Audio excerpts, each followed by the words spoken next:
is it easy to find a common direction when you have different heads, different hearts going into different directions? I mean, is it easy to find a synthesis of everything?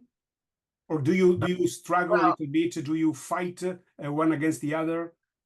not there wasn't much fighting. There wasn't a whole lot of There- communication there- though either. Yeah, We've never, it was everybody did their part.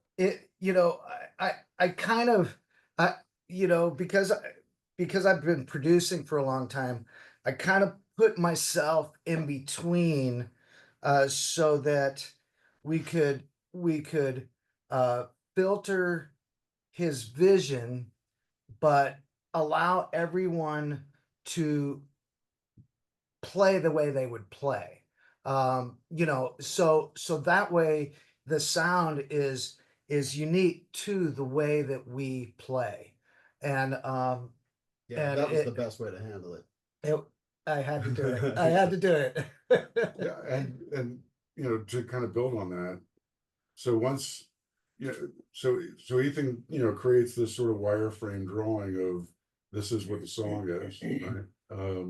And then during the recording process, everybody is applying their interpretation of what that drawing looks like, right? So I see it a certain way, and then Pete, the bass player, he sees the wireframe drawing, but he hears what I was interpreting, and then he plays to that, and then Eric will come in and Jimmy will put guitars in, and it just sort of evolves, right? And so Jimmy's task, throughout the project has been essentially just to allow everybody to color, but make sure everybody's coloring within the lines, right?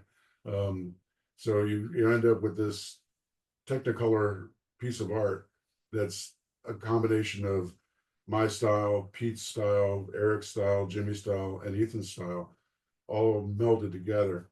And I don't think I love that. knew at the beginning what it was really going to sound like at the end, Yeah. right? And that is, I think, one of the best aspects of the project is that when it comes to fruition and everything's finally is all blended in place, it's like, wow, that's completely fresh. None of us would have done that on our own, Yeah. right? Yeah. Um, Yeah, Eric really iced the cake well, I thought, Yeah. too, coming in and the tail end of things, and just really, I mean, he created this kind of web of sound that just ties it all together. Yeah.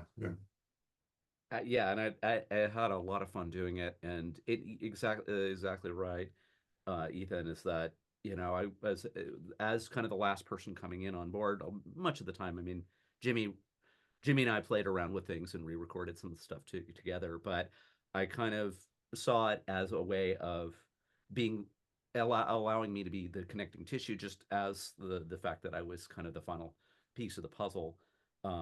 Is able to kind of tie things together, and it's one of the things I love as an arranger too. So it worked out really well for me and my workflow.